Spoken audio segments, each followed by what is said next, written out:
right, good evening, everyone, and welcome to the library's Secret San Jose program. My name is Richard. I'm a librarian here at the Los Altos Library. I'm pleased to present tonight's speaker, Cassie Kifer. She's a local writer and will be presenting content from her book, Secret San Jose, A Guide to the Weird, Wonderful, and Obscure. I have it right here. Cassie has written for numerous publications, including Folders Travel, National Geographic Travel, as well as websites such as Thrillist and the Santa Clara Valley Open Space Authority. She will be presenting her content to begin, and then we will have a short Q&A session at the end. You can go ahead and click on the Q&A button at the bottom of the Zoom display to enter your questions there, and we'll tackle that at the end. And then a recording of this presentation will be available on the library website as well at some point in the future. So without further ado, I'm pleased to present Cassie. Okay, but yeah, thank you guys both so much for your introduction and for inviting me to talk to your group tonight.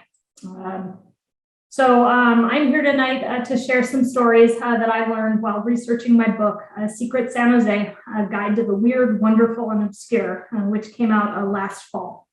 You can find out more about it and find some additional stories and information on my blog at secretsanjose.com. The book is available at all of our local bookstores and also, of course, right here in the library's collection.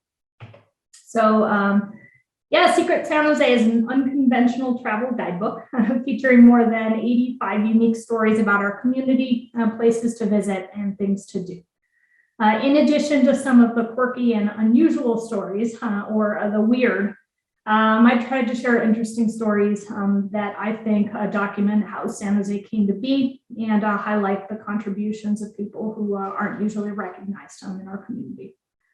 When I took on this project, I couldn't have expected the world that this book would launch into last fall with a pandemic shuttering our community, California's worst fire season ever, and everything else that was happening last year. But frankly, the book couldn't have come out at a better time. A lot of the stories listed in here are pegged to places that you can visit and appreciate safely outdoors. And in the midst of a very challenging year that we all had last year, with all of us staying home a lot more than usual, I felt like it was a great time to learn about and appreciate our local community. So that said, I picked 5 stories to share with you all tonight that I think reflect the diversity of our community or that tell a little bit about our local history. So the first story I wanted to share is called Enlightening Eats, or Where Can You Find Heavenly Street Food?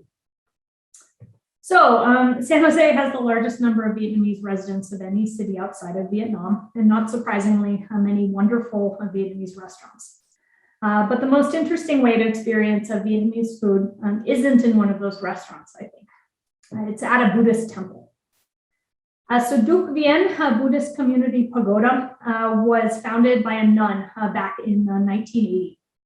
The verdant grounds and ornate temple offer a peaceful respite within the city, just a few steps away from the busy McLaughlin and Tully intersection in San Jose.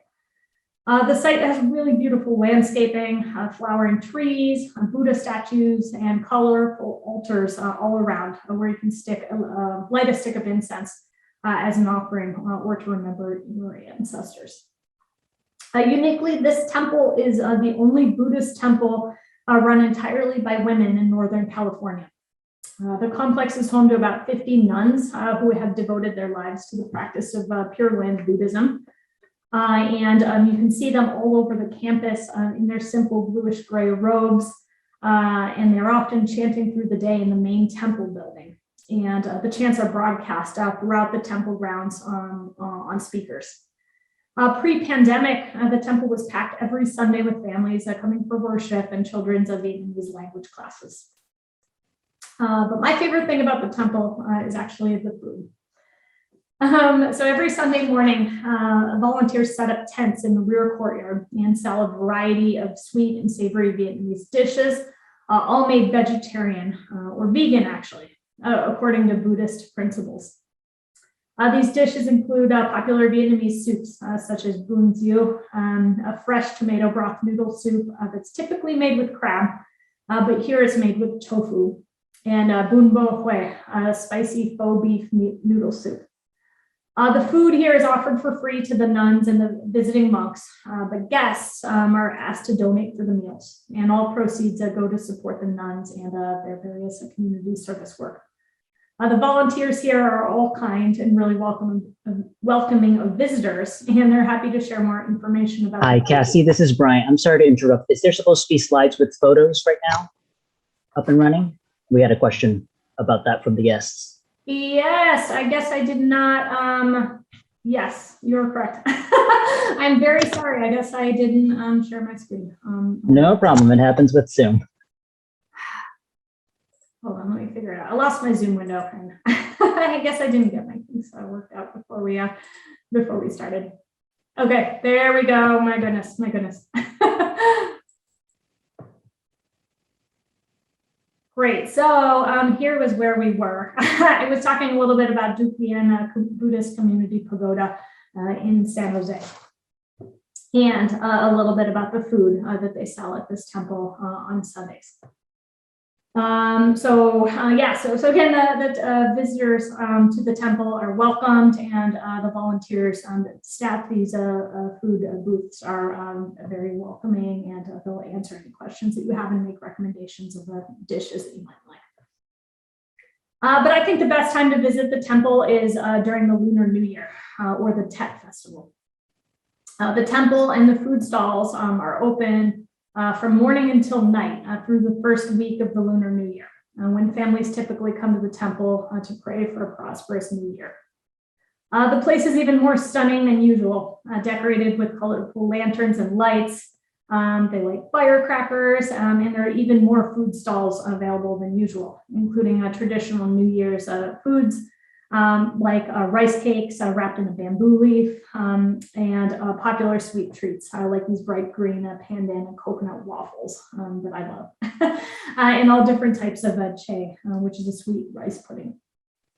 I took these photos pre-pandemic back in January 2020, but the temple was open for the Lunar New Year this last winter, and they had food available to go. The food stalls and grounds are currently open year-round on Sundays still for takeout.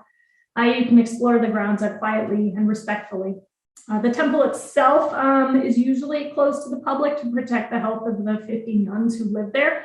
But last I was there, you could peek through the windows and the plexiglass to see the nuns chanting in the temple building. There are two small prayer rooms off to the side of the main temple building that are open, that were open to the public through the pandemic, just one person at a time. But you do have to remember to take your shoes off first. It's considered very rude to walk inside these sacred spaces with your shoes on.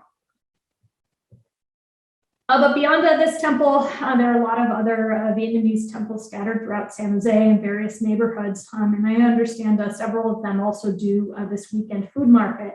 But I haven't been to any of those other ones yet. A friend just recommended one last week that she said she had lunch at a couple weeks ago and was great. My other favorite Vietnamese Buddhist temple in San Jose is a literal hidden gem. You have to drive into the Walmart parking lot on Story Road in San Jose and drive around the back of the store until you see a giant statue of a Buddha marking the entrance. If you go into this property, the temple has a back courtyard that is surrounded by at least 34 statues of the Buddha and other deities. So this is definitely worth a visit the next time you're in the area. So the next story I wanted to share with you is called Crisis Averted, or When Was San Jose Close to Joining the Confederacy? So when you think of the Civil War, you don't typically think about California. We were over here on our own, dealing with our own challenges of growing communities in the Wild West. But there was one short time when there was almost a battle for secession right here in the Bay Area. So the New Almaden mines was a series of quicksilver or mercury mines in the hills just southwest of San Jose in the Santa Cruz Mountains. These were at one point the largest quicksilver mine in the US. At the time of the gold rush, quicksilver was used to separate gold or silver from crushed ore. The success of California's gold rush was due in large part to the abundance of quicksilver supplied by the mines right here in New Almaden. It was a very valuable operation. The value of mercury produced here was greater than any other single gold mine in all of California. So the New Almaden Quicksilver Mining Company had been founded in 1845 by a Mexican lieutenant back when California was part of Mexico, and was sold in 1850 to a Mexican mine operator. After California joined the Union that same year, the US government, swayed by East Coast mining interests, particularly the Quicksilver Mining Company of New York, which also owned some mines near New Almaden, argued that the land claim was based on fraudulent documents and that the land should revert to the US government. This claim was even upheld by the US Supreme Court. Curiously, several Lincoln administration officials actually held stock in that New York mining company. So they clearly had no ulterior motive there. But that brings us to this guy. So on May 8th, 1863, President Lincoln authorized an agent of his to come to San Jose and take possession of the land for the United States. US military forces were engaged just in case they would have to take the land by force.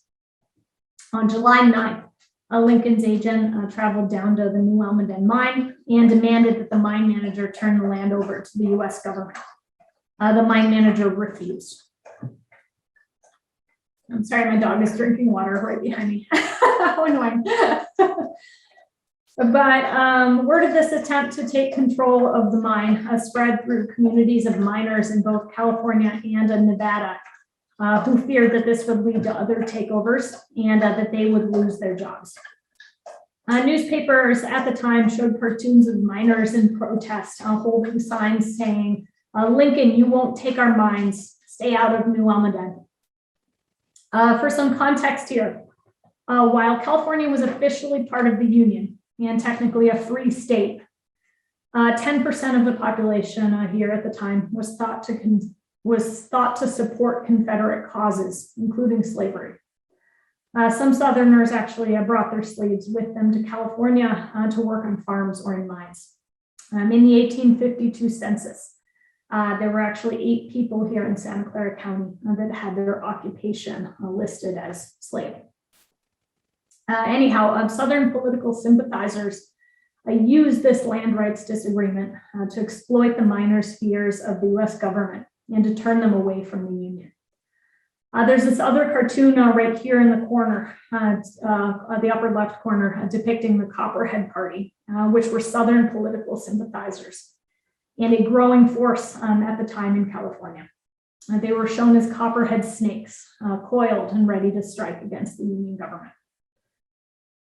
So Lincoln's officials in San Francisco warned the president that an armed uprising at New Almaden was likely, and that this could have broader political implications of spreading this Confederate support across the West if he moved forward with his plans to take over the mines.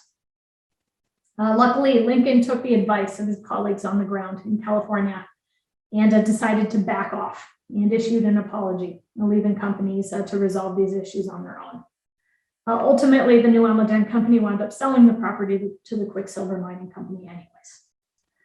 But despite that, Lincoln maintained the support he needed here in California and won the majority of California voters in his re-election the following year. So today, to learn more about this and other stories of these mines, you can go down to the New Almaden Quicksilver Mining Museum, which is operated by the Santa Clara County Park System. The museum actually just finally reopened a few weeks back. It's open every Friday, Saturday, and Sunday right now. So do plan a trip to go check it out.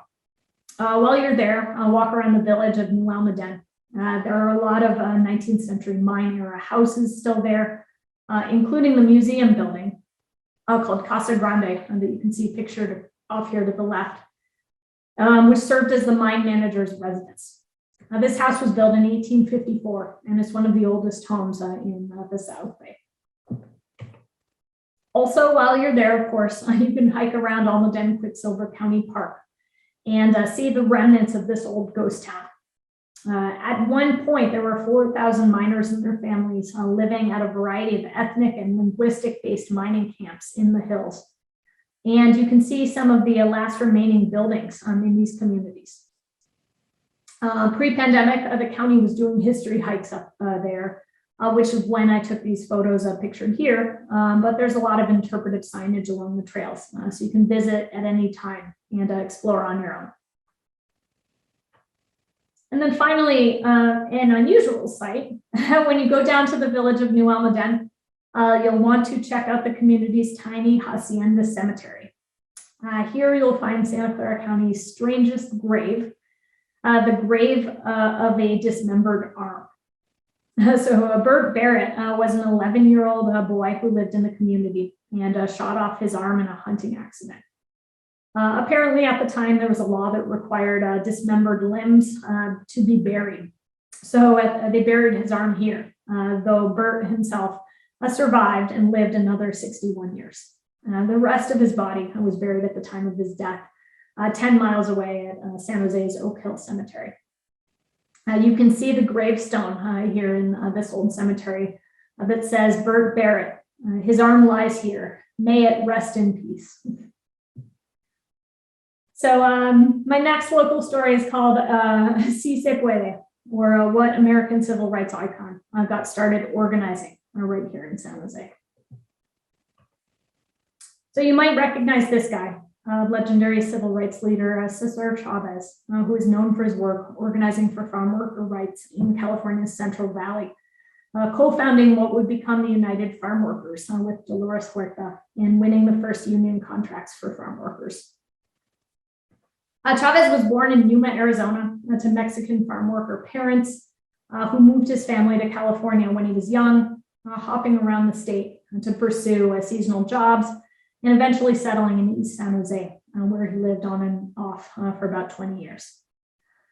So you might say he wasn't born in San Jose, he didn't die in San Jose, and his most noteworthy achievements weren't here in San Jose. So why is he so important to our community? I've heard people say these things. But Cesar Chavez's story is a San Jose story because this is where he found his calling as an activist and a community organizer, fighting for the rights of people in our community, his neighbors, right here in San Jose. So to set the stage, here's a description of what life was like in East San Jose when the Chavez family moved here in the 1940s. This is taken from a great book called America's Social Arsonist, Fred Ross and Grassroots Organizing in the 20th Century. It's the biography of an organizer named Fred Ross who recruited and trained both Chavez and Dolores Huerta. Sal si puedes is Spanish for get out if you can, and there was plenty to get away from. Many streets were without lights, sidewalks, or sewers. A nearby packing house dumped refuse into a creek, and when it rained, the creek overflowed, flooding the neighborhood with toxins. Afterward, stagnant cesspools glistened in the sun for weeks, littered with the occasional drowned and decomposing rat. 2 years earlier, residents in the neighborhood had gathered signatures asking the city to pave the east side's dirt roads. Nothing had happened. Mexicans were meant to pick and pack the valley's fruits and vegetables and to stay quiet. Sal si puedes is the embodiment of what author Michael Harrington would call in a decade's time, the other America, separate, unequal, and invisible. So this was the world that Chavez lived in as a young adult and newlywed, starting his family right here in San Jose, as he worked in a local cannery and in the fields alongside Mexican, Portuguese, and Italian immigrants. Chavez was active in the East Side Catholic Church, Our Lady of Guadalupe Mission Chapel. In 1952, Father Donald McDonnell got to know Chavez and identified him as a potential leader who could help to organize his neighbors to push for changes in their neighborhood. And he introduced Chavez to the growing Latino civil rights organization, the Community Service Organization, or CSO. For the next decade, Chavez worked with the CSO here in San Jose, honing his skills in organizing, first local and then in state and national politics by canvassing door to door, planning community meetings, and registering people to vote. It was right here where Chavez, who was young and soft-spoken and really shy at first, found his voice and his interest in justice while talking to his friends and his San Jose neighbors about their daily struggles. So these are a couple of pictures I found of Chavez back in those days, photos I hadn't seen before until recently. One up in the upper left corner is of a Get Out the Vote rally. And another in the lower right corner here was of him when he was elected an officer of the San Jose chapter of the CSO. That's him, the second man from the left there. This might be the only picture you'll ever see of him wearing a suit. He shunned that formality once he moved to the Central Valley. But I read somewhere that when he was first getting started as a community organizer here in San Jose, he was a little self-conscious about his age. So he grew a mustache and dressed up a lot, hoping that that would help people take him seriously. But Our Lady of Guadalupe Parish continues to serve the East Side community and provide a place of respite for this still mostly immigrant community. It's an active and well-loved community parish and well worth a visit when you're in the neighborhood. There's a large mosaic on the outside of the church that you can see off here to the right that depicts figures of importance in Mexican-American history, the Aztec culture, the Virgin of Guadalupe that is unfortunately obscured by this pole right there, and of course, Dolores Huerta and Cesar Chavez off here to the right. And then here is a image of an event that the UFW, the United Farm Workers, hosted at the church, featuring Carrie Kennedy, Robert F. Kennedy's daughter. You can see her, she's the blonde right there in the middle of this photo. You can also see Dolores Huerta down in the front in that stunning red jacket. When Senator Robert Kennedy was campaigning for president in San Jose in 1968, he attended Mass right here at this chapel. And then finally, you can go to see the house where Cesar and his wife, Helen, still where they lived here in San Jose. It's not open to the public, it's privately owned, and a member of the Chavez family actually still lives there. But there is a city historic marker right out in front that you can see. So yeah, I definitely recommend checking it out when you're next in the neighborhood. And the next story I picked is called Unknown Origin, or Who Built These Mysterious Walls. So San Jose, or California even, isn't usually a place that you associate with ruins. But in the hills just north of San Jose, there are, by some accounts, ancient stone structures that are deeply shrouded in mystery. So if you hike up to the top of Monument Peak, in Ed Levin County Park in Milpitas, you'll get a glimpse of long stone walls that wind through the Diablo Hills like a spine running north.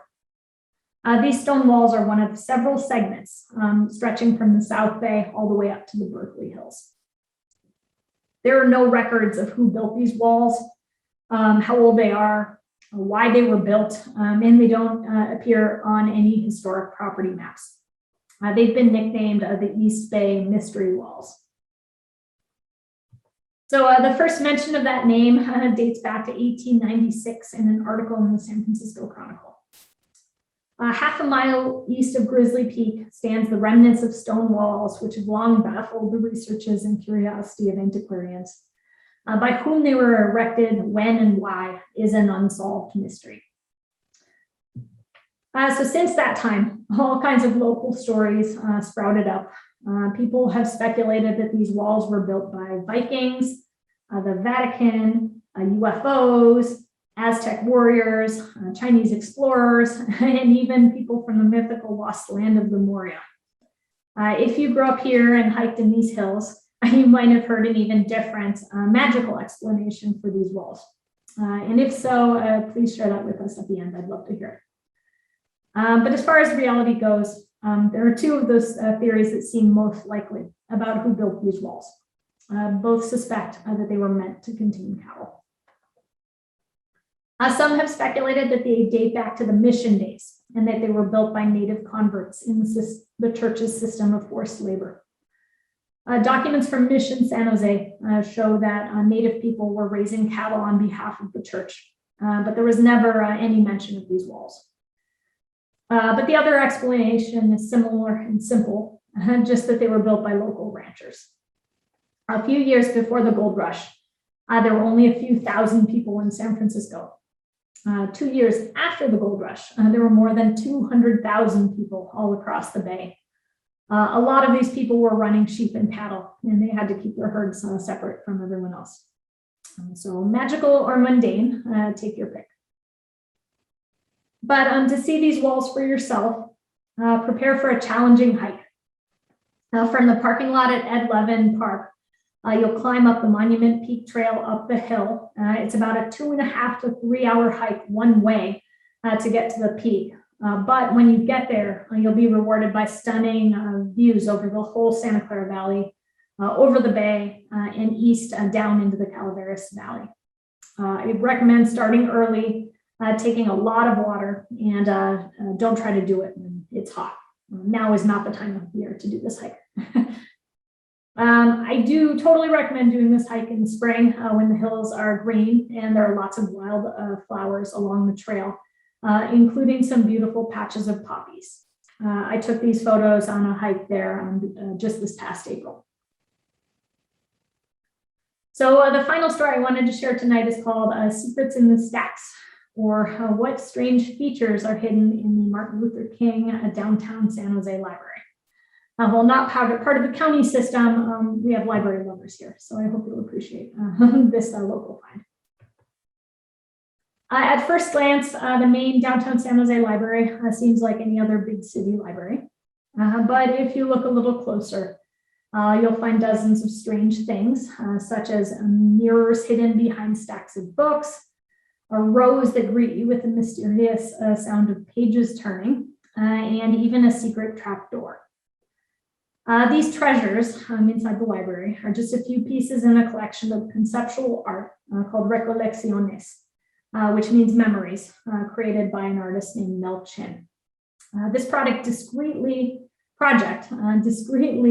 integrates 34 different works of art, weird and wonderful, into the library, hidden in plain sight, adjacent to book collections that are relevant to the theme. So the MLK Library has just recently reopened. So I wanted to share some of these unexpected works of art here so you can go and check them out for yourselves. The first is called Self-Help Mirror. So this is a collection of strange mirrors hidden behind the books in the self-help section that give us another perspective with which to reflect on ourselves if we dare, in the words of the artist. This work here is called Fiction, off to the left. And just like all great mystery novels, the San Jose Library boasts a secret rotating bookcase. On one side of the shelf is stocked with faux mystery books, and the other side with current popular fiction titles. Can you tell the difference between the real fiction and the fake fiction? This work off to the right is called Underground Books. Beneath certain book stacks located throughout the library lie underground vaults holding books that have been banned, burned, or otherwise intentionally set aside in history. I found this buried book on the banned writing of Galileo in the astronomy section of the library. Off to the left is a work of art called Migration. Butterflies are a symbol of migration. And you'll find dozens of tiny butterflies gathering on the ceiling above various Latin American authors throughout the library.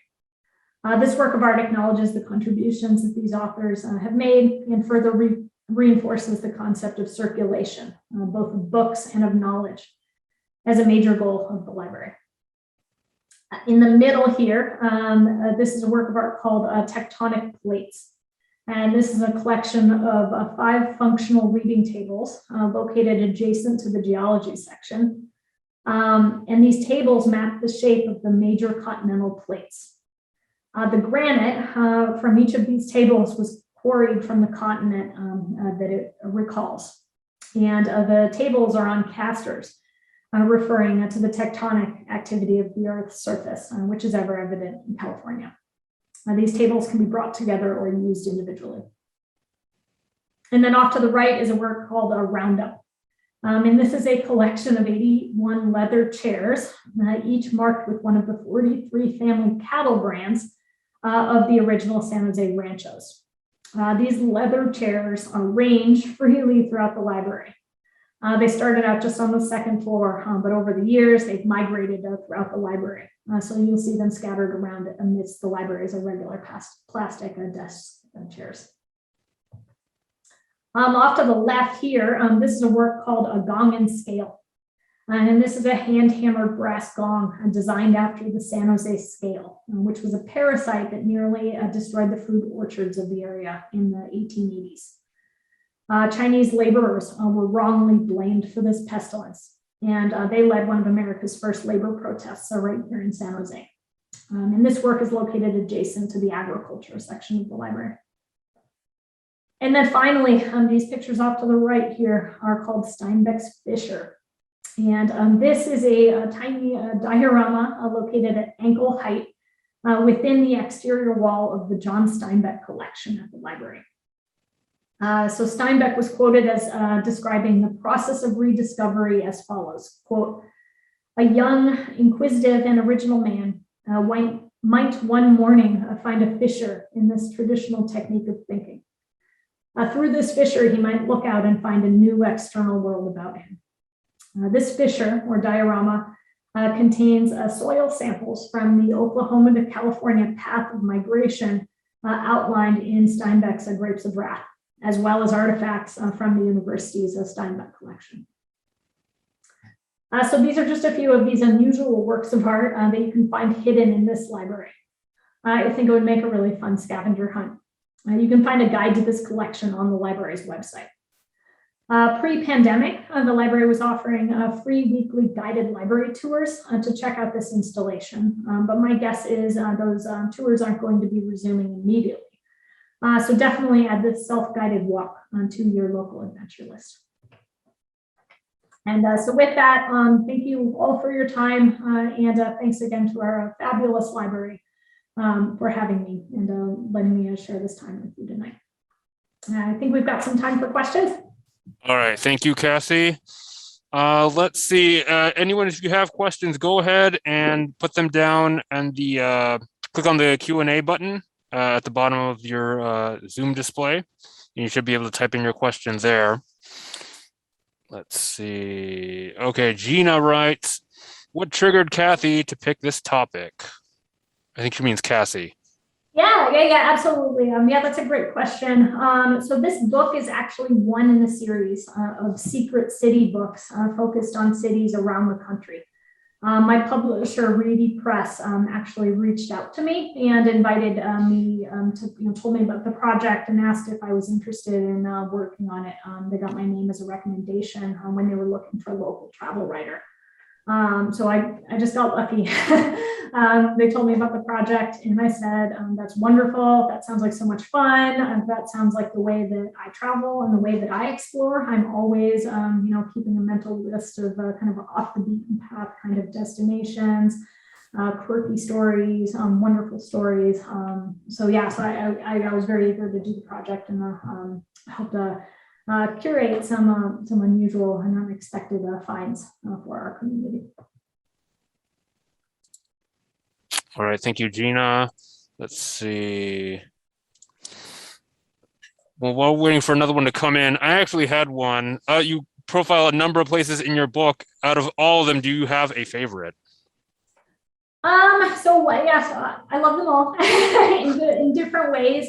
I tried to come up with a mix of places that would appeal to people based on whether they're interested in history, whether they're interested in food, whether they're interested in arts and culture or sports. There's a little bit of everything in this book. Definitely one of my favorite places and one of my favorite finds are the Vietnamese temples that I shared with you. They're really such beautiful places and so welcoming of anyone who wants to learn about the culture and food and Buddhism. So that's really such a wonderful find. People think of going, traveling far off lands and visiting, temples and places like in Japan and China and Vietnam when they visit. But we have some really wonderful, ways to explore this part of our world and this culture right here in San Jose. Yeah, I love I love all the stories in different ways. Okay, let's see. It looks like Liana writes, she wants to know about your research process for this book. Yeah, well, that's a great question. So first of all, I read everything that I could about San Jose and Santa Clara County. I spent a lot of time in our local libraries, especially on the California room at the San Jose Main Martin Luther King Library that I mentioned. The California room is a really wonderful repository of local and regional history here in Santa Clara County. And it's really a great base for exploring any topic of local interest here in the Bay Area. I also spent time in the archives of the History San Jose, which is our wonderful history museum over at History Park in San Jose.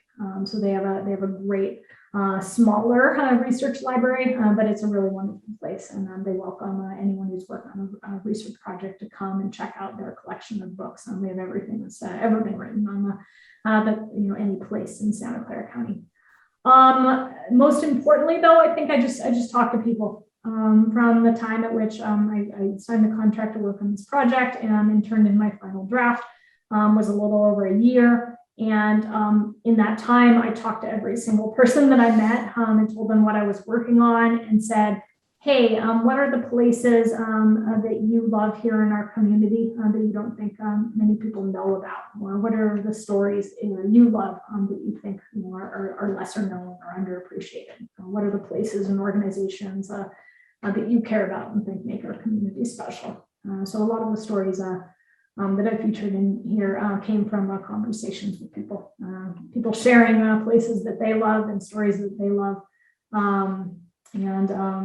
That said, I'm still learning about our community. In every single event that I do like this, people share other stories. Places that they think are really wonderful or unique. I love that. And I love learning from people and getting other people to share things that they love about our community.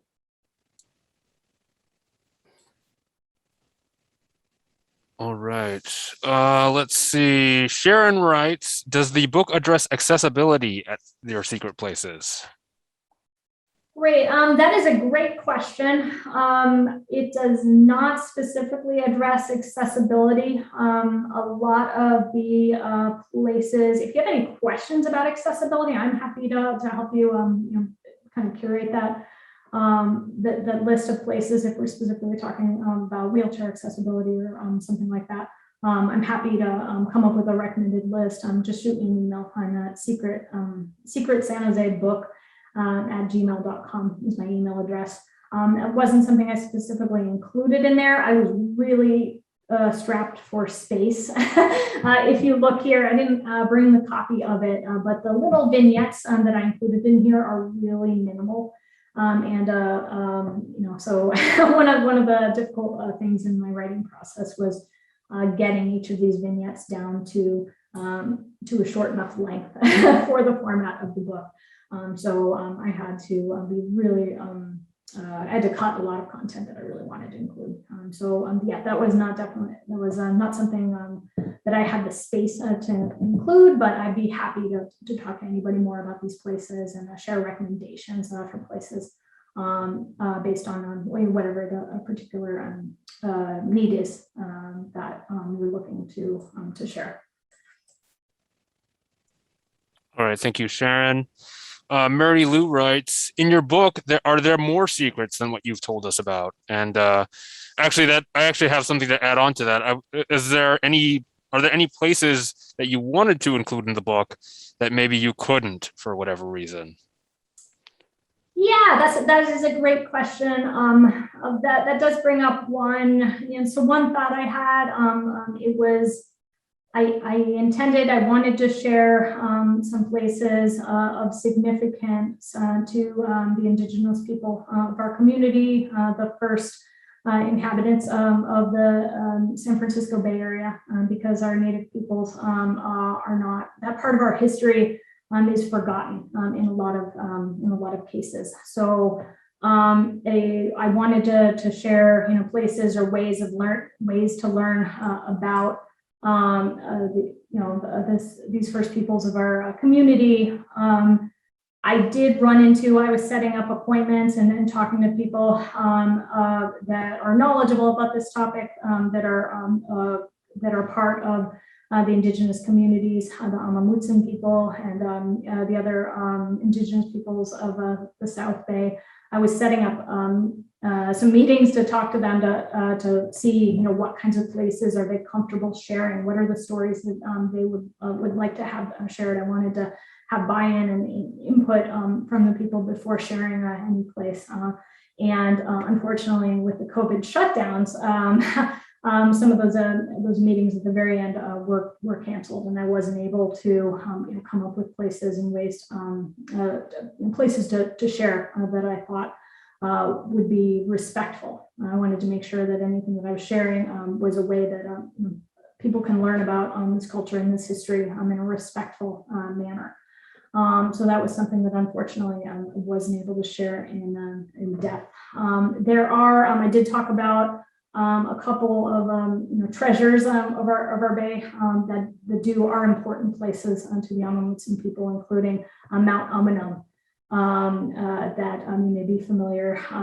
That's a really important place to the Amamutsan people, and there is a lot of documentation up there, so you can go up and learn about the significance this place has had on this culture up there. So that is one place that is mentioned, but yeah, I was looking for other ways to share the stories of this part of our history, and I didn't get to cover it as thoroughly as I would have liked. So yeah, that's one place I would like. Yeah, that was one story I wanted to share more about. All right, thank you. Drew wants to know, have you written about any other cities? Yeah, so as a travel writer, so I've done some freelance writing, and I wrote about other cities around the world on my personal travel blog and for other publications. But there are no cities that I know as well or care as much about. Of course, my home city. I love San Jose. I love living here. I love talking about San Jose. There are not enough people, I think, that share, how great of a place this is to live. So I'm always eager to talk about our local community, as it's my home. As far as other cities that I love traveling to, I lived in Los Angeles for many years, and I love Los Angeles as well. That's a city that has a really interesting, long, curious history that I really love. Yeah, Mexico City, that's one of my favorite cities in the world. It's really so big, so beautiful and diverse, and it's a really wonderful city to visit. So those are some of my favorite cities, but yeah, definitely, I love to talk about San Jose. So anyone who wants to talk about San Jose, I'm always happy to talk about my hometown. So George wants to know, do you have another book on San Jose in the works? That's a great question. I do, in fact. I have not talked about much. Even I haven't mentioned it even on my social media accounts. But so you guys are the first to find out. But yeah, I am working on another book right now that is due out in fall of 2022. This is going to be a collection of scavenger hunts. I'm focused on walkable communities scattered throughout Santa Clara County. So if anyone's interested in scavenger hunts, going to find things physically, having an activity that you can do, that you can take your family with to go do outdoors, totally free. This book's going to be a collection of those interesting things that you can find and ways to explore our community through a number of walkable scavenger hunts throughout our county. All right, thank you. And then also, looks like Paul actually wants to talk, so I'll go ahead and allow him to talk and see. Go ahead, Paul.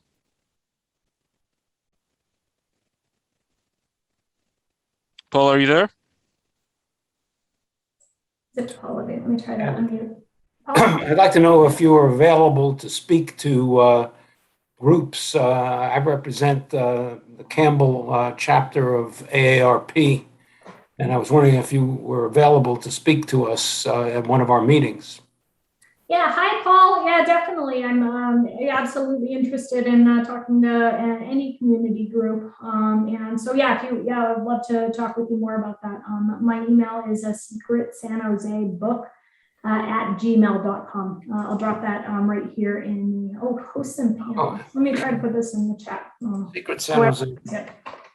Secret San Jose book at gmail.com.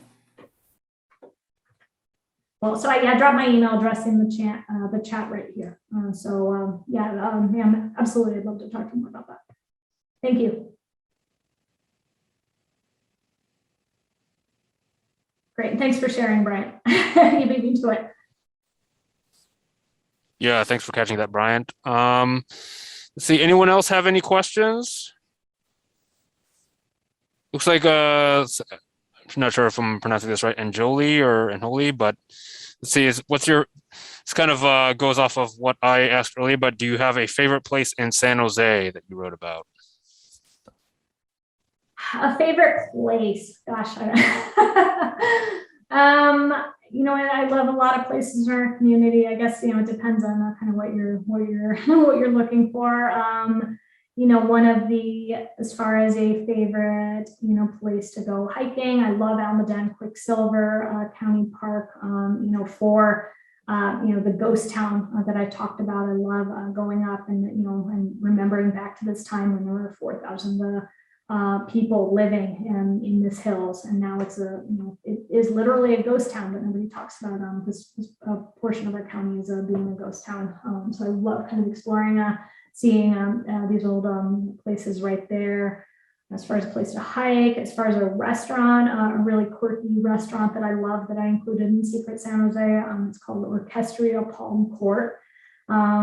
This is in the SoFa district of downtown San Jose, and this is a restaurant that also houses a large, strange collection of player pianos that play for you while you're dining. They have something like 50 player pianos located around the restaurant.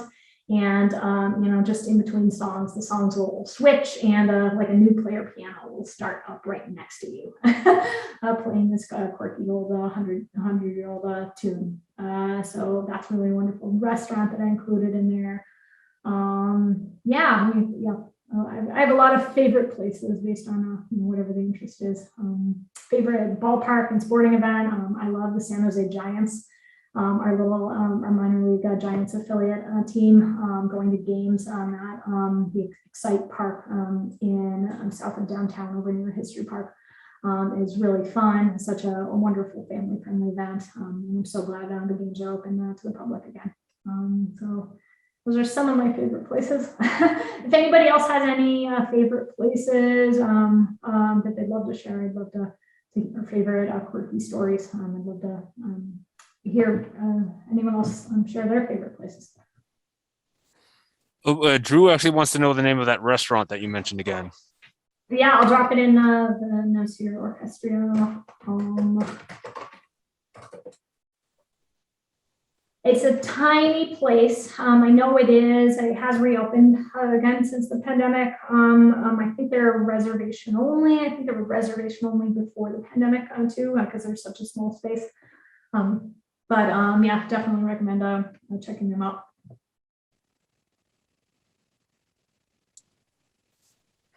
All right, let's see. Anyone else want to ask a question? You can just click on the Q&A button at the bottom of the Zoom display. If you have any, if you want to ask your question. Or share any favorite places, your hidden finds.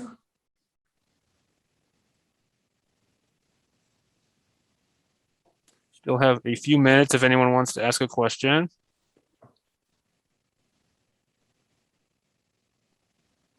Henry's High Life near Little Italy downtown still has their high water mark from the floods in the 1990s. Wow. That's fantastic. Yeah, I didn't know that actually, but yeah, Henry's High Life is such a wonderful place, and they've really accommodated the pandemic well. They have a great outdoor space out there where they've been serving too. If you're not comfortable going inside at this moment, yeah, Henry's High Life is really wonderful. Really wonderful restaurant. Okay, one more call. Does anyone else want to ask a question of Cassie? Someone shared, I love all the murals around the city, especially downtown. Absolutely. I love all of the murals downtown. I love give a shout out to Powwow San Jose, which is a mural arts organization that does promote mural artists to color, to bring this amazing art to walls all throughout our county. I definitely check out Powwow as they are, the organizers that have worked to bring local artists to a lot of our streets. And it looks like, let's see, Anjoli has a question. Have you written about any places that have been demolished in San Jose? Yes, actually, speaking of murals, that brings up a great point. There aren't just, the important, there aren't just these new modern, hip murals that are all over the downtown area. One of the stories that I did write about and include in Secret San Jose are some of the lost mural art, particularly the Chicano murals across sharing different parts of our community's Latinx history throughout San Jose. A lot of these, there were a number of very important murals to our local community that were not in any way protected by the city until recently. They were just painted over by property owners as property owners changed. There were some really special murals that were destroyed actually in recent decades. Just a couple of years ago, the city of San Jose did include a number of these murals of significance, these Chicano murals, to the local historic registry. Those murals, some of these places are protected now, I think that's a really important part, of our history. The art that we need to protect is not necessarily just inside the museum walls. There are places that are of important significance to lots of members of our community that are in other places that it's important to recognize these parts of our history and ways of sharing culture throughout our city.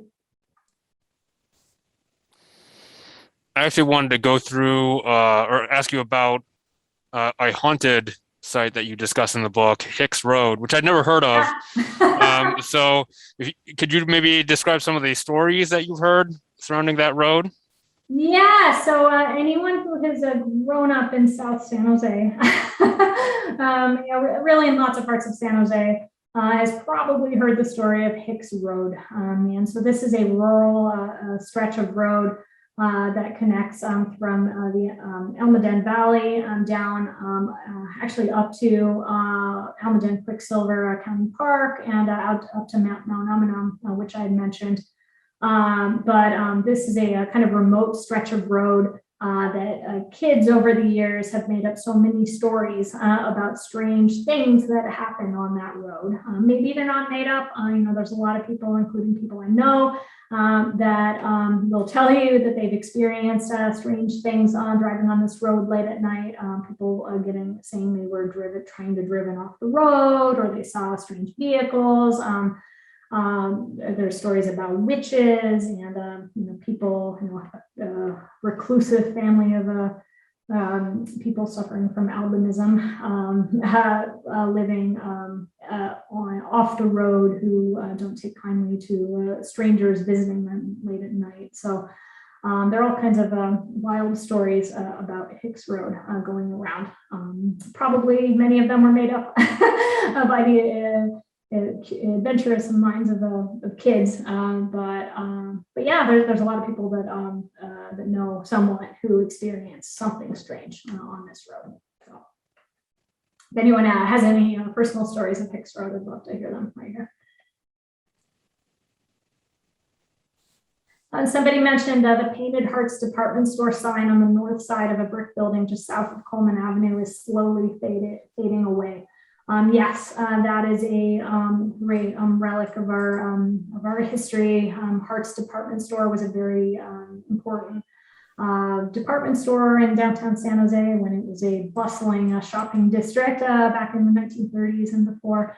The Hart department store family was famous for the unfortunate abduction and killing of Brooke Hart back in 1933, which is one of San Jose's most kind of infamous true crime stories for anyone who's interested in that genre, or in other ways of describing it, a stain on local history. So yeah, Brooke Hart was the vice president of Hart's department store in 1933 when he was abducted and murdered. His accused killers did not get a chance to stand trial because an inflamed mob of reportedly as many as 10,000 people gathered in downtown San Jose, stormed the jail, battered down the jail, broke the accused killers out of jail, and strung them up, hanging them in a tree in St. James Park. Yeah, that is an infamous story, stain on San Jose's history. But yeah, if you're interested in a true crime stories like that, I absolutely recommend. I'm sure it's in the County Library System's collection. The book called Swift Justice by Harry Farrell is an account of this whole story, and it's absolutely riveting. I've read it a couple times now. Yes, that is available in the library's collection. And also, I was wondering, they did make a movie out of that episode. I haven't seen it. I just saw the review on Rotten Tomatoes, but I was wondering if you saw that and if you had an opinion on that. I haven't seen that, but I've heard about it, and I'm gonna make a note. See, like I said, I'm I'm always learning things at these events too, and adding to my my reading list and my my movie watching list. So yeah, I will look for that. All right. For recommending that. Sure. Okay, so anyone have any last questions? It is now 7:30. Did anyone have any last questions before we end the session? Okay, Liana says thank you. Great, thank you all for joining us. Yeah, well, yeah, thank you everyone for joining us. Hope you enjoyed, and thank you very much, Cassie, for doing this. Obviously, times being what they are, it's not always easy to get people to do programs for the library. So we really do appreciate you doing this. Thank you very much. All right, well, thank you so much for having me. Thanks to you all for joining us tonight. All right, thank you, and have a good evening, everyone.